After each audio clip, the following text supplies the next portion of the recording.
So hello guys, आप लोग कैसे हो? आई हो अच्छे होंगे आप सब, फिलहाल बहुत अच्छे होंगे।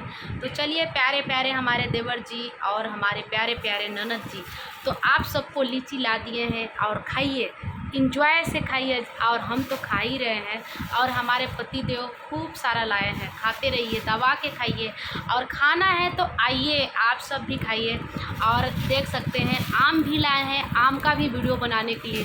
फिर भी आप सब हमारे क्यों चैनल को आप जब नहीं देखते हैं, प्लीज़ ऐसा क्यों नहीं देखते हैं? देखना चाहिए ना। गाना गया ना, कैसे गाते हैं?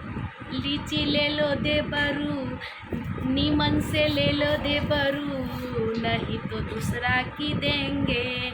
आप नहीं लीजिएगा तो दूसरा की देंगे लीची। तो हमारे पास माइक नहीं है गाइस, नहीं तो हम माइक से इतना अच्छा आप लोग को गाना सुनाती ना कि क्या ही बोलूँ, बहुत अच्छा। लेकिन अब तो गाना ही सुनाना पड़ेगा आप लोग को, क्या ही बताऊँ। तो चलिए प्यारे देवर जी, अगर आपको लीची खाना है तो हमारे कमेंट बॉक्स में ज़रूर बताइएगा कि हाँ भाभी जी खाना है, ज़रूर बताइएगा आप सब। और अगर न्यू है हमारे प्यारे देवर तो मुझे सब्सक्राइब कीजिएगा प्लीज़। Bye bye.